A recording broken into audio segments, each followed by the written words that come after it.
Mari kita berdoa.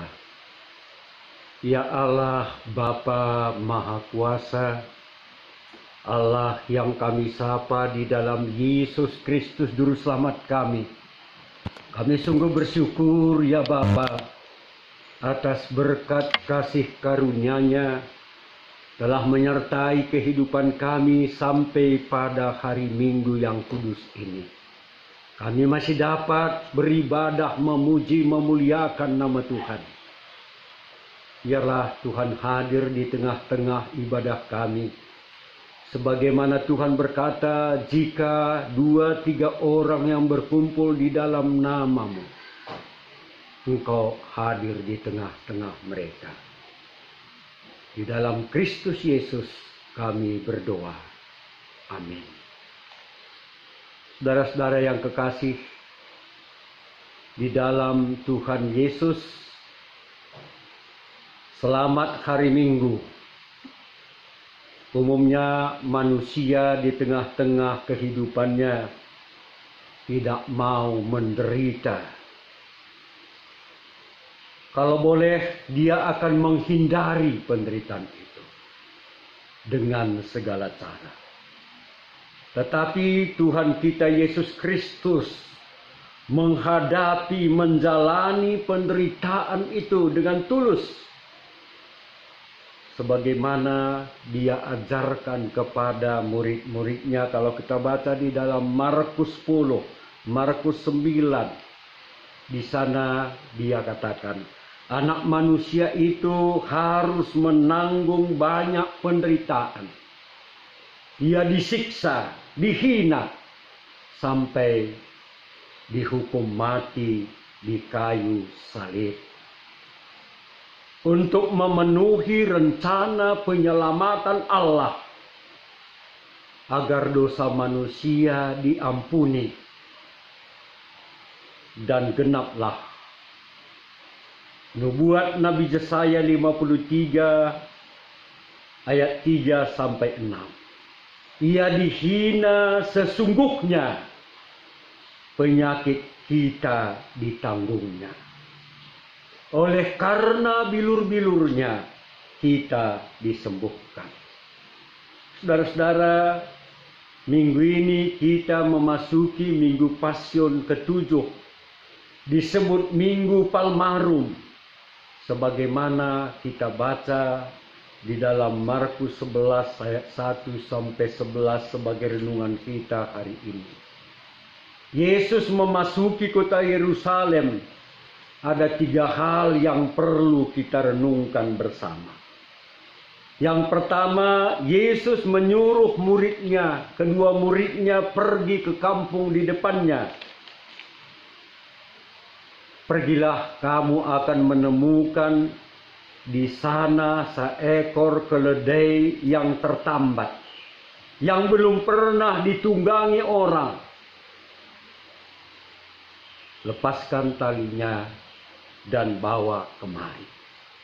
Jika ada orang katakan kepadamu, mengapa engkau melakukan itu, katakanlah, Tuhan memerlukannya. Dan terjadilah seperti yang dikatakan Yesus tadi. Mereka mengatakan Tuhan memerlukannya. Dan dibawanyalah keledai itu kepada Yesus, dialasnya dengan pakaian mereka, ditungganginyalah ke Yerusalem. Genaplah apa yang dinubuatkan di dalam Sakaria 9 ayat 9, saudara. Hai putra-putri Sion, bersorak-sorailah, lihatlah rajamu datang, ia raja yang adil dan jaya. Seekor keledai dinaikinya, simbol kerendahan hati dan membawa damai.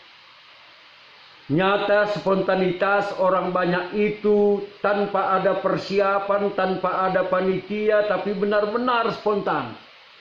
Mereka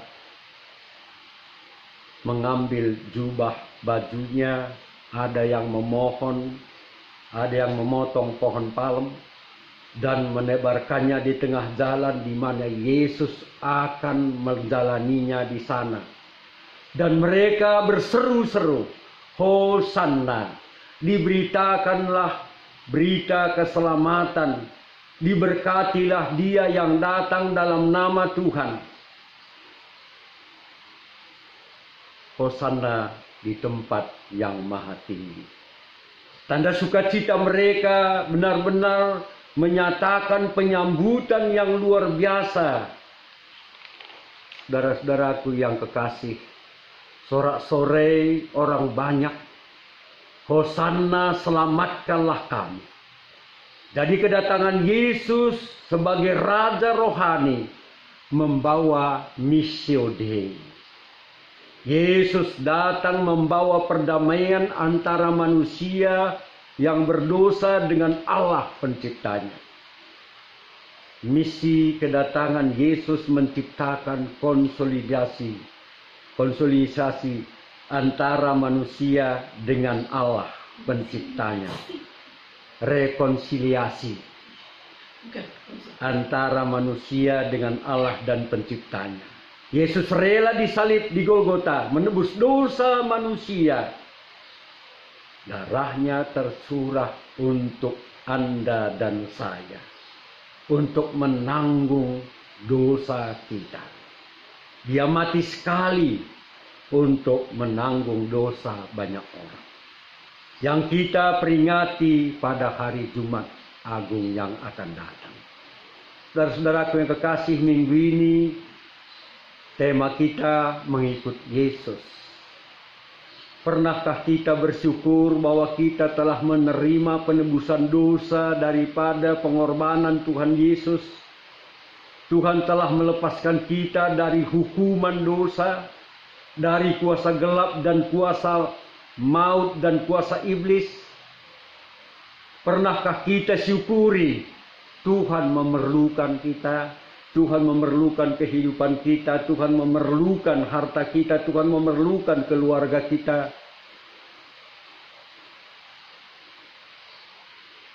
Tuhan memerlukan hidup kita untuk menyatakan kehendak-Nya. Atau kita saja yang perlu Tuhan? Sebagaimana setiap hari kita berdoa, Tuhan lindungi kami, Tuhan berkati kami, Tuhan berkati keluarga kami, jemaat kami, Tuhan jauhkan kami daripada virus corona. Marilah saudaraku yang kekasih, mari kita tetap setia mengikut Yesus. Mengingat memperingati hari Jumat Agung sebagai hari penebusan dosa kita. Dan kita sambut perayaan hari Paskah pada minggu depan. Sebagai hari kemenangan Yesus bahwa Dia telah bangkit dan Dia hidup. Sebagai hari kemenangan bagi kita orang percaya. Tetaplah setia, maka kita pun akan mendapatkan mahkota kehidupan kekal. Tetaplah waspada terhadap corona. Tapi kita percaya sebagaimana firman Allah katakan di dalam Yesaya 54 ayat 10. Biarpun gunung-gunung beranjak dan bukit-bukit bergoyang, tetapi kasih setiaku tidak akan beranjak daripadamu. Dan perjanjian damaiku tidak akan bergoyang. Amin.